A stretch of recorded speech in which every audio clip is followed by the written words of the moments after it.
नेतृत्वातनं ती आज एक नवीन समाज घडवते. याच दृष्टिकोनातनं त्या स्त्री शक्तीचा सन्मान करण्यासाठी आजचा हा सोहळा. जी स्त्री जी घरातही काम करते आणि जी बाहेर जाऊन त्या समाजालाही घडवत असते, अशी स्त्री जी प्रत्येकासाठी झटत असते, ती संस्कार घेतही असते आणि ती संस्कार देतही असते. या स्त्री शक्तीचा सन्मान, या स्त्री शक्तीचा जागर म्हणून हा बाईपण भारी देवा ही एक फक्त एक वाक्य नाही, तर ही जाणीव आणि ही भावना सगळ्यांपर्यंत पोहोचवण्यासाठी हा उपक्रम केला गेला. आज आपण टेक्नॉलॉजीनी सगळे जवळ आलोत, पण मनाने कुठेतरी एकमेकांपासून लांब आहोत. मग त्यांना पुन्हा एकत्रपणे जोडण्यासाठी आजचा हा सोहळा बाईपण भारी देवा. स्नेह म्हटलेला आहे हा आजचा मेळावा जो आहे तो स्नेह म्हणजे नुसतं प्रेम नसतं, तो ओलावा असतो आणि तुमच्या सगळ्यांमध्ये त्यांच्याविषयी हा ओलावा आहे. गर्भसंस्कार किती महत्वाचे आहेत आणि कसा सुप्रियाताईंचं मार्गदर्शन तुम्हाला उपयोगी पडलं हे भरून भरून लोक आपले स्वतःचे अनुभव आता सांगत होते. म्हणजे त्यांना सांगावं लागत होतं की वेळेचं बंधन आहे त्यामुळे कमी बोला, पण खरोखरच हे संस्कार वगैरे शब्द आले की दडपण वाटतं. आजकाल तर सगळ्यांचाच गोंधळ उडालाय, कारण ऑर्गॅनिक फूड आणि काय म्हणू हेल्दी लाईफस्टाईल वगैरे हे असे शब्द ऐकल्यावर नक्की कशाला सशक्त म्हणावं, कशाला सकस म्हणावं आणि कशाला नाही याच्या पेच प्रसंगात सगळे जेव्हा पडलेले असतात तेव्हा खरंच अचूक मार्गदर्शन करायला कोणतरी व्यक्ती लागते आणि सुप्रियाताईंच्या रूपाने तुमच्या समोर ही व्यक्ती आलेली आहे. किती छान गोष्ट आहे.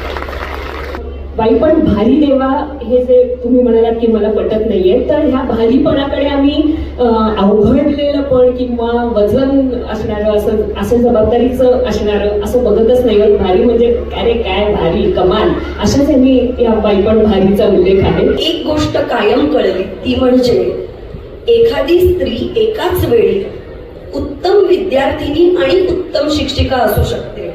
याचं सगळ्यात उत्तम उदाहरण म्हणजे सावित्रीबाई फुले. सहजीवनाचा खरा अर्थ त्यांनी समाजाला, जगाला आणि स्त्रियांना दिला.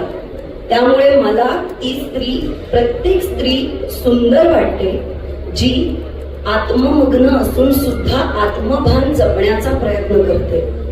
मला ती प्रत्येक स्त्री सुंदर वाटते जी वेगळ्या वाटा निवडते पण वहिवाटेवर चालताना कर्तव्याला विसरत नाही. मला ती प्रत्येक स्त्री सुंदर वाटते जी स्वतःला जपते आणि दुसऱ्याचा अनादर होऊ देत नाही, अनादर करत नाही. आणि सुप्रियाताईंना हे मी आवर्जून सांगेन की प्रेक्षक म्हणून सुद्धा मला दरवर्षी या सोहळ्यात उपस्थित राहायला आवडेल आणि हा सोहळा ऐकायला, बघायला नक्की आवडेल. एक विशेष उल्लेख, कारण आम्ही कलाकार आहोत त्यामुळे एखाद्या कलाकाराचा उल्लेख झाल्यावर त्याला किती आनंद होतो याची मला कल्पना आहे. तुम्ही ग्रेट आहात. तुम्ही 2 आवाजात जे काही परफॉर्म करता यू आर फॅब्युलस. खूपच कमाल आहात तुम्ही. Thank you so much. अनुश्री या संस्थेची मी पहिली निर्मिती म्हणून तुमच्या समोर माझं मनोगत मांडते. मला आठवत आहे अनुश्री आपल्या हॉस्पिटलची स्थापना जवळपास आता 29 वर्षांपूर्वी झाली आणि 22 वर्षांपूर्वी आम्ही गर्भसंस्कारची संकल्पना सर्वांसमोर आणली. तिचं पहिलं वाक्य जे होतं मला नेहमी आठवतं, ती म्हणायची सगळ्यांनाच आता शिवबा हवा असतो, पण शिवबा हवायला शिवबा होण्यासाठी तुम्हाला पण आधी जिजाऊ तर हवं लागेल ना. जिजाऊ झाल्याशिवाय शिवबाची अपेक्षा करणं चुकीचं आहे. आणि म्हणूनच तिने जे मातांना, जे माधव आपले जे खूप आयांना तिने घडवायचा हा प्रवास सुरू केला तो आज इथपर्यंत येऊन पोचला. आणि हे बघून मला खूप भारावून मला असं वाटतं आणि it's a blessing for me to be a part of that. आणि नाव आता आय ऑल्सो टेक लेक्चर्स. जसं मी I was on that side of the screen. आता मला आठवत आहे की since I completed my MD आता मी सुद्धा इंडिपेंडेंटली आईसोबत लेक्चर्स घेते अंडर हर गायडन्स. सो ती नेहमी मला इंट्रोडक्शन करताना ती म्हणायची, माझ्या पदव्या ती म्हणायची की तिने इथून MBBS केलं आहे, तिने इथून MD केलं आहे. पण मी प्रोग्राममध्ये मी नेहमी सांगायची की ह्या पदवीपेक्षा मी तुझी मुलगी आहे आणि मी तुझी आणि बाबांची मुलगी आहे. बाईपण भारी देवा हे जेव्हा म्हणतोय म्हणजे समाज माध्यमांचा तर एक भाग आहे मी गेली अनेक वर्ष, पण ज्यासाठी काम करते आहे की आपली मराठी खाद्य संस्कृती, आपले खाद्यपदार्थ हे खूप समृद्ध आणि विस्तृत आहे. जिथे जे पिकतं तिथे ते शिजतं. गर्भसंस्कार की गर्भसंस्कार, एक आई म्हणून आपण कर्मसंस्कार मुलांना शिकवतच असतो, पण गर्भसंस्कारातूनच ते घडत गेले तर आपली येती पुढी पण तितकीच सजग आणि सुजाण होईल असं मला वाटतं. आणि थँक्यू सो मच इथे उपस्थित असलेल्या सगळ्या जणी, तुमच्यापासून आणि सगळ्या गृहिणींकडून मला खरं तर मी खूप छान प्रेरणा घेऊन जाते असते. आणि याकरता मी महिला दिन आणि नवरात्रीचे काय मातृतेने वाट बघत असते की त्या निमित्ताने समाजात खूप धडाडीने कार्य केलेल्या महिलांशी संवाद येतो, त्यांच्याशी भेटता येतं, बोलता येतं आणि त्यातून खूप साऱ्या गोष्टी मी शिकून जात असते. इतकं सुंदर सुंदर आल्यापासून कानावर पडतंय आणि आय एम प्रिटी शुअर तिकडे बघून म्हणजे तिथे बसून मी आपल्या सर्वांना ऑब्झर्व करत होते तर सगळेजण अगदी व्यवस्थित ऐकतायत आणि मला असं वाटतं हे सुप्रियाताईंवरचं पण प्रेम आहे. सुखाचा मार्ग पोटातून जातो ते ऐकलं, करिअरमध्ये आनंदी असावं ही सगळ्यात महत्वाचं ते सगळं ऐकलं आणि इट इज ऑल इन्स्पायरिंग. म्हणजे प्रत्येक वेळी काहीतरी चांगलं घेऊन जायचं. तर सगळ्यांनीच इतकं छान छान बोललंय की आम्हीच पर्यटकांशी छान बोलू शकतो, एवढ्या प्रेमाने बोलू शकतो कारण त्यांना सांभाळायचं असतं. पण ह्या ताई तर काही वेगळ्याच, म्हणजे इतकं आदराने, इतकं प्रेमाने, इतकं समरसून, इतकं छान पहाटे 4 वाजता नटून थटून, म्हणजे त्या इतक्या नटून थटून सुंदर दिसतात की आज मी प्रयत्न केला साडी बिडी नेसून इथे यायचा, नाहीतर मी एरवी पोटात असते नेहमी.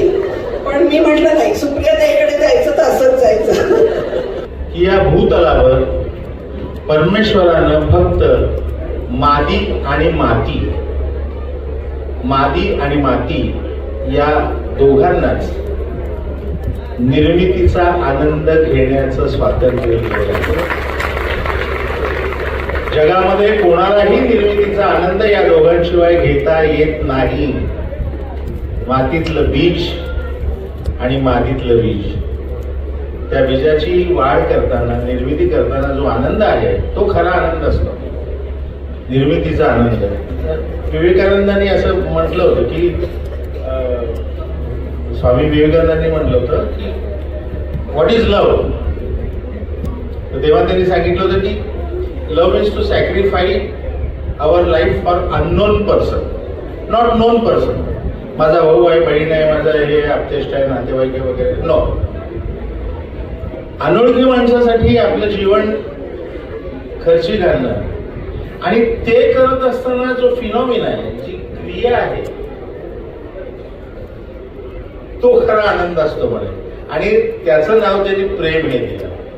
आणि ज्या प्रेमाने हा गुगळे परिवार हे सगळं करतोय, त्यांच्याविषयी त्यांचा हे करण्यामागचा जो हेतू आहे, त्यांचा उदात्त हेतू ज्याला आपण असं म्हणू शकतो.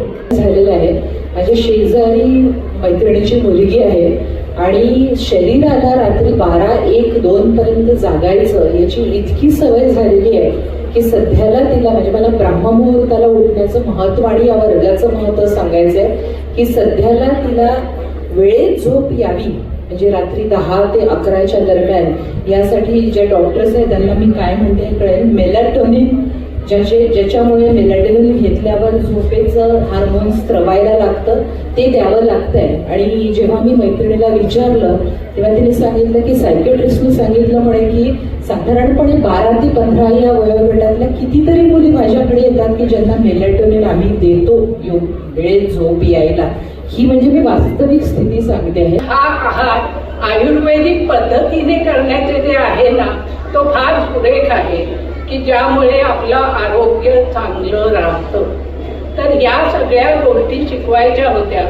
सुप्रियाने, मी हो म्हणतात, सुप्रियाने जी सुरुवात केली त्याला इतका सुंदर प्रतिसाद मिळाला, कारण सुप्रिया ही इतकी मनापासून आणि उत्तम तऱ्हेने लोकांना समजावून सांगते.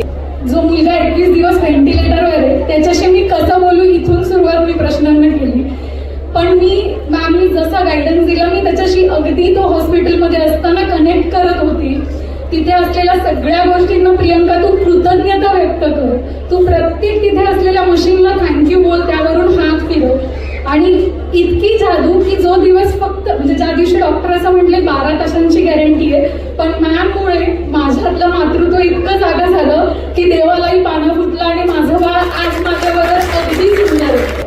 आधी मी विचार करायचे मी मदत करू का नको, मी मदत केली तर मला काय फायदा होईल, आणि मी शॉपमध्ये गेले तर मी त्यांना काय थँक्यू म्हणायचं, मी तर पैसे दिले होते, मी असा विचार करायचे. पण मॅमशी जोडल्यापासून हे सगळं बदललं. आपल्या एका थँक्यूमुळे, एका कॉम्प्लिमेंटमुळे समोरच्याच्या चेहऱ्यावर एवढं गोड स्माईल येऊ शकतं. आपण समोरच्याला मदत केली तर आपल्यालाच मनातून किती समाधान मिळतं हे कळालं. लाईफ किती सुंदर असू शकतं हे मॅमशी जोडल्यानंतरच कळालं.